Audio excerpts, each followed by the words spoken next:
What's going on, guys? Welcome back to Tiger Claw TV. It's been a couple months since I've been out looking for stuff, but the last time I was at the thrift store, I found this thing, the Rugrats Tiger Electronic game.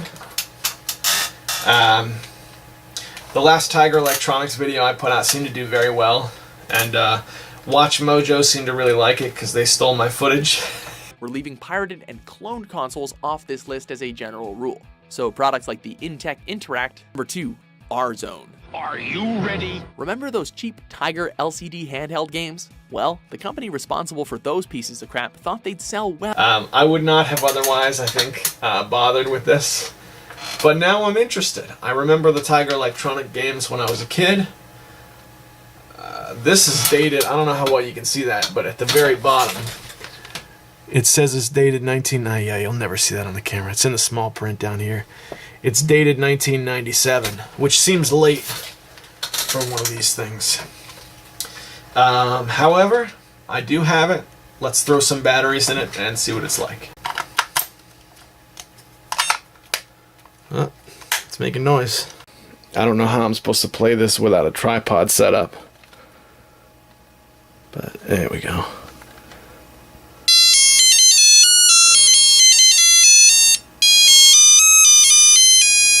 Oh goodness. So there's Tommy, I guess.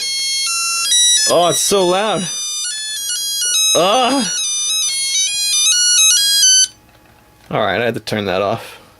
All of these games had to have that button to stop you from getting in trouble with your parents.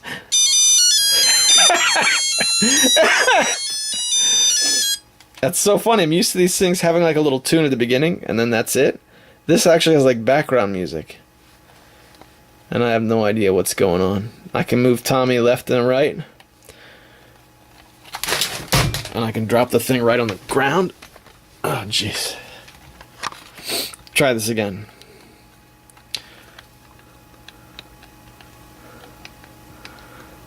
There's like a boat or a vacuum cleaner. Oh, it's like isometric. And he's walking, sort of like Paperboy, except walking towards the screen instead of away from it. And I can jump. I suppose I'm trying to avoid things. That's okay. Let's hear that sound one more time.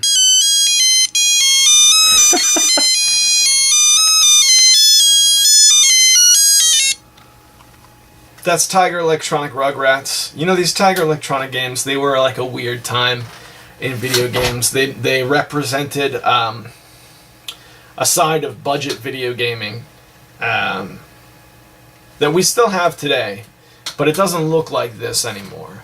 This was for the parents who either couldn't afford a Game Boy or didn't want to get their kids a Game Boy or something like that. But this was clearly a budget gaming solution, and these were all over the place. I think what most people remember about the Tiger Electronic games was the artwork. I mean, this one's Rugrats, so there's not much to look at there, but some of the artwork on the front of the games was actually cooler than the game itself. It's really abnormal to see one where background music is supplied. Let's see. Yeah. Nope. But that's it. This was $2. And I don't know what I'm going to do with it. I still have Sub Wars. That's the only other one I have now. And correct me if I'm wrong, Vintage, but Vintage Video Game Geek, right? You wanted this one, right?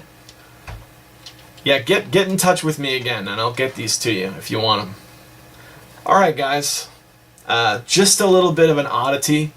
This is the kind of thing that you only really hear us older guys talking about. The younger kids who go back into retro gaming, they don't really, you know, this is not something that you'll see, you know, on the shelf of a young collector. This is definitely the mark of an older collector. Thanks for watching. I'll see you in the next one.